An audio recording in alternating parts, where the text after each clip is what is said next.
Ok, ben moi alors j'ai commencé, c'était mon premier business, j'ai lancé tout début 2017. T'avais quel âge? J'avais 21 ans je Ok, crois, ouais. Et du coup en fait je suis tombé sur une vidéo de Ty Lopez à ok, l'époque. ouais, En fait je suivais avant même qu'il devienne connu, tu sais, il a ouais, eu son truc là, Here in My Garage.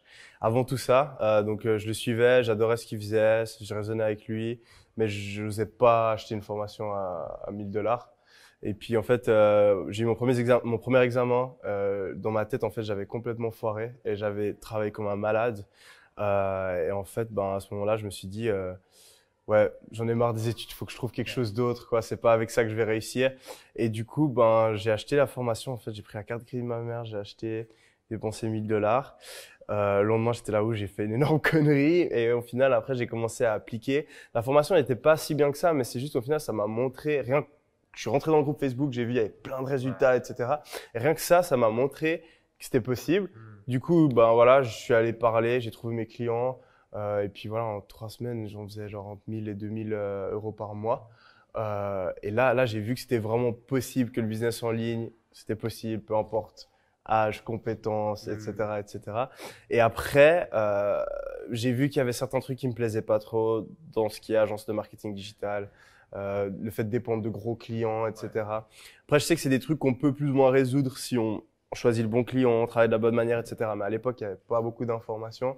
Et j'ai vu le dropshipping. Donc là, je voyais que c'était possible. Donc, quand j'ai vu le dropshipping, je me suis pas dit c'est une arnaque, ouais, etc. Je me suis dit ça marche.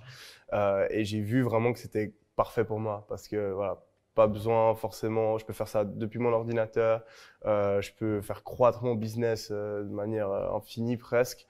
Et puis, ben, les résultats peuvent arriver très rapidement. Le cash peut arriver très rapidement. Donc j'ai fait ça. Je me suis renseigné comme un fou. J'ai lancé mes premières boutiques, elles n'ont pas marché. Puis voilà, en 2 mois, j'ai réussi à monter à 1000 euros par jour avec les publicités Facebook. Ensuite, j'ai continué. Et puis à Black Friday, donc 23 novembre 2017 du coup, Black Friday, je me dis, il faut que je fasse un truc pour Black Friday. Je savais pas quoi faire. J'étais là, je veux augmenter le budget de mes adsets sur Facebook. Qu'est-ce que je fais? Et je me suis dit, mais pourquoi je n'utiliserais pas un influenceur? Donc du coup, je commence à contacter tous les influenceurs et on dépense, je sais plus, genre, je crois, moins de 100 euros en influenceurs ok, et on fait 17 000 euros de chiffre d'affaires ok, en un jour à Black Friday. ouais, Et en fait, j'étais un des premiers à faire du marketing d'influence sur le hmm, e-commerce. Il n'y a personne qui faisait ça en fait à l'époque. Et surtout avec le format qu'on utilisait, donc avec des stories, etc., avec les différentes stratégies marketing que j'ai mis en place. Tout ça, je l'ai trouvé un peu intuitivement en réfléchissant, quoi, tout simplement.